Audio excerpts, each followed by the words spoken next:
Can I get kissed? No. So Wesley!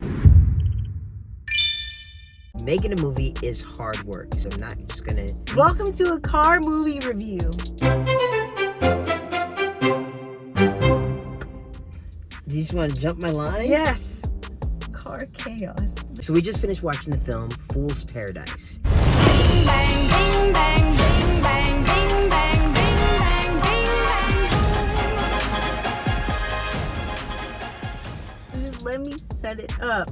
We start off with a guy who is in a mental hospital. We have no idea why, but the doctor is just talking to another doctor, and he's like, he can talk, he just chooses not to. We don't know why. He's not deaf, he's not mute, it's just he can't talk. Then we also are introduced to this publicist who is trying to make it in Hollywood. He's searching for fame and fortune, you know, through a client. He needs the client that is going to take his career to the next level. It's a satire look about Hollywood. Yes, Hollywood, the life and price of fame. What it's like to have a management team, publicists, up on luck, down on luck, success on movies, bad decisions, marriage, your life in the public eye, all of that, but with somebody with that explanation, I may have different thoughts. Oh, about this film. hell no. He's making fun of everyone that lives in Hollywood. Literally, every position. Hollywood is the fool's paradise. It's written, directed, and starring. How do you want to do this? Go in order. All right, fine. Number one on the call sheet. It's written, directed, starring Charlie Day. His name in the movie is Latte Pronto because that is hilarious. It's so hilarious. Cops! Latte Pronto! Excuse me, Mr. Pronto. Can I call you Latte? So Charlie Day, he brought in castmates from Always Sunny in Philadelphia. Yes, he brought in two people from Always Sunny. Okay, we have Jason Sudeikis, and Jong, Kate Beckinsale. We have Common, random. Can't even remember everybody in it. John Malkovich, Ray Liotta. Oh, Ray Liotta. Icon. Yep. Apparently, this film took 5 years to make. Charlie started off introducing the film saying like it's a long time coming. Basically, he had some jokes about reshoots, so I'm guessing he went back and changed a lot of things. For sure. I took my good old-fashioned time and I made a series of horrible personal financial decisions. But here we are, and here's the movie. I thank you all so much. I could not have done it without all of you. And this is your movie, and this is your work. I hope you're as proud of it as I am. This is a wonderful night. I'm beside myself. Thank you all. It was like a finally we're here film. So. Yes. From us who weren't involved in it, I just felt that like, okay, everybody's like finally proud this day is here. Yeah. So when we got into the film, from the first scene, it gave Bowfinger Once Upon a Time in Hollywood, a little bit of Miss Doubtfire. Like there were just certain moments. Mr. Bean. Mr. Bean, Charlie Chaplin. So if you walk in and know that this is like a satire making fun of Hollywood, but still some truth to it, and then when you've actually been a PA on set, if you've actually been an extra, if you like been in these moments, it's like extra funny and relatable because we all have been through this. But I can understand somebody who's never lived in LA, never been on a set, like some of these things aren't gonna really make sense to you. I just have to say, we already gave a description, but here's how the movie just starts, and then you can assume the rest. So there's this crazy actor on set who's drunk on drugs. We don't know. He just can't finish a film. It's this old Western. Ray Liotta is his agent, and he's getting calls of like, what the heck, your client won't come out of his trailer, we can't finish the movie, the director's upset, we're about to shut the film down. So Ray is on the phone.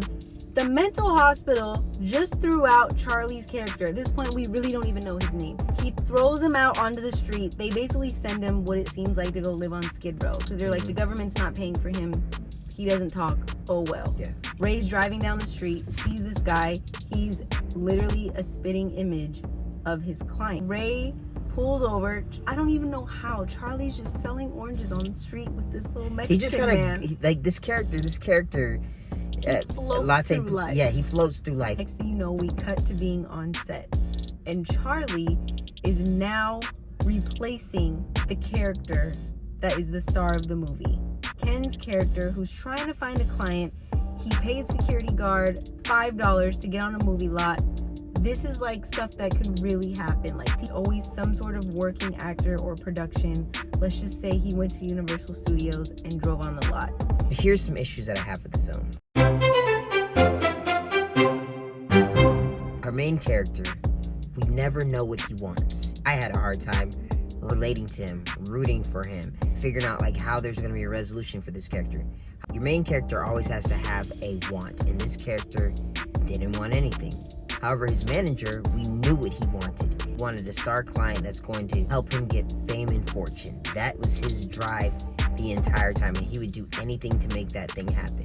So this film felt a little bit unorganized to me. We have all these dope actors, and I feel like they're playing these characters up, which is great, but at the same time, I also feel like the actors, they all had like free reign, you know, like, oh yeah, that you did that line, that's great, all right, cool, moving on. There was just time jumps within it, you know. We didn't complete the film. Hey, we're shooting a movie. Hey, the actor died. We got to the premiere. We didn't shoot. We shot one scene. Well, do you really want to watch a movie about shooting a whole movie? No, but yes. No. There were funny parts, like when he's watching the film and he sees the guy, his self-billy, the kid shoot at the camera, he's like jumping. But the fact that they had these 3D 1994 3D no, glasses. not even 1994. These are like 1950 3D glasses. Also, they lied. Westwood does not look like that inside. I know, they did lie. But see, only we would know that stuff. So that's why it's like, we're just a step different. Yeah. Like, it's dope to watch big A-list actors just have fun. But at the same time, these characters have to want something. I feel like everybody except Latte had like a nice character arc. And maybe that was on purpose. There were two things we know that Latte wanted. To sleep on this one bench under a light. I don't know why. And he got really upset when he went to go to Crafty during a break filming, and all the grapes were gone. Did he get really upset? He kept looking at them, but it was only the grapes. It was a good shot to see that he wanted something. Right, that's what I'm saying. So there's something about grapes in this bench, and I really was hoping it was going to connect to like a childhood memory of like his mom made him lunch and always gave him grapes, or him and the main actor were long lost brothers. Something, but we never got that. I thought when he had a stand-in that it was going to be another version of him, and it was going to be a triplet, and I was like, oh my gosh. That would have been great. That would have been great.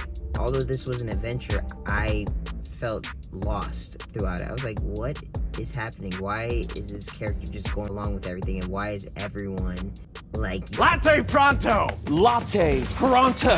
Is that your name?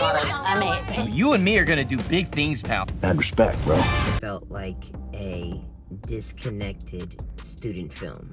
You know, as a filmmaker that really takes his craft serious, I know the messaging got a little bit lost. It could have still been great with some of the things that were happening. It was just like a lot of moments that could have meant something a little bit more fleshed out were there and gone just as quick. I'm wondering if that was like on purpose, because that's how like Hollywood is. Like, still think his character could have had development. I do think it's another challenge when your main character doesn't have any lines. So that's an obstacle within itself. I'm glad that they did it. I'm glad that he was able to complete it, because like I said, making a film is hard work. At the end of the day though, you can put whatever you want out there in the world, and there's gonna be someone out there that'll put money into it to make it happen. So believe in yourself, go for your dreams, and head to Fool's Paradise.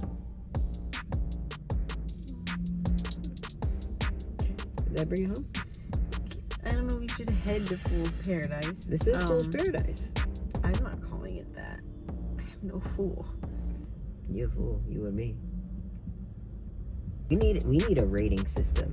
Like a Brandy and West rating system. Like, what will we give this? I've tried so many things. I've done crowns. Have you? You tried it? When? Yeah, was I involved in this trying? No, it's when I did my own movie reviews. Anyways, I've tried crowns. I've tried numbers. Like, something about 10 is just so much, but something about 5 is too small. So Tony Baker does saxophones. I thought that was fun. What is something that we like? I mean, at the end of the day, you could name it a starfish to a burrito. It's just, do we want to do it out of 5 or 10? 5, for sure. See, and that's hard because then we gotta have halves. Yes. 2.5. That's what you would give it? I would give it a 3.5. But see, 5 is too close. Like 5 is perfect. But I need more room. I need more room. Why would we you have give to it a have 3.5? Because I was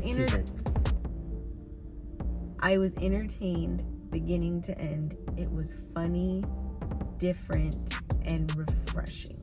To just not take a movie so seriously, make fun of the life that I'm in and chasing, and have some morals taught at the end. What morals did you learn? Ken realized having a friend and not chasing money and fame was more important, Mm-hmm. and that he actually had someone that was there for him, didn't even talk to him. And then at the very end, he said words that were very meaningful. Did the words hit you when he said it? For those to be the first words we heard, I was like, yes, that's special. But the delivery of like how it was kind of easy, and he could have said this the whole time, I was kind of like, all right. And also, I like how they left me thinking, was that real gold? We don't know, because the actor said he made it. It looked like fool's gold. It tied into Fool's Paradise. But then I was like, what if it was really gold and these fools just threw away $10 million? Dumb and Dumber. Exactly. I said, see, so all these different types of movies, it was a little bit of La La Land, Once Upon a Time in Hollywood, like Wrapped into one burrito. all right, well, let us know if you've even heard of this film, if you've seen it or gonna check it out. What are your thoughts? Yeah, if you have any new information or insight that we didn't think of. I love going back and looking at something a different way. All right, thanks for checking out this. And cut. That's the end. I didn't know you were going into that. Nobody made that. It looked like it from the side. You know what? I hope that we can even see your eyes through all the glare and the flashback of the glasses you don't need. So, thank you for checking out our car movie review first thoughts as we waited for Hollywood Bowl traffic. Stay classy, LA. I like that one. Stay classy, world. No. Hey, we built this from the dust, now it's up. Always had your back from the jump, now it's you plus sign me equal sign us. And Wes loves Charlie Day. I Tell love him. Charlie Day. Yes, I'm a fan of Charlie Day. I love his work on Always Sunny in Philadelphia. He was Luigi in the Luigi film, The Luigi film. the Mario film. See, this is why I take over. This Take is over. why. Well, I you know don't- what? It's late, You and gotta I've been get filming better. all night. It's late for me too. I've been filming. I've been I've the been up star since all I've night. been up since 6:30 in the morning. I went to bed at 6:30 in the morning.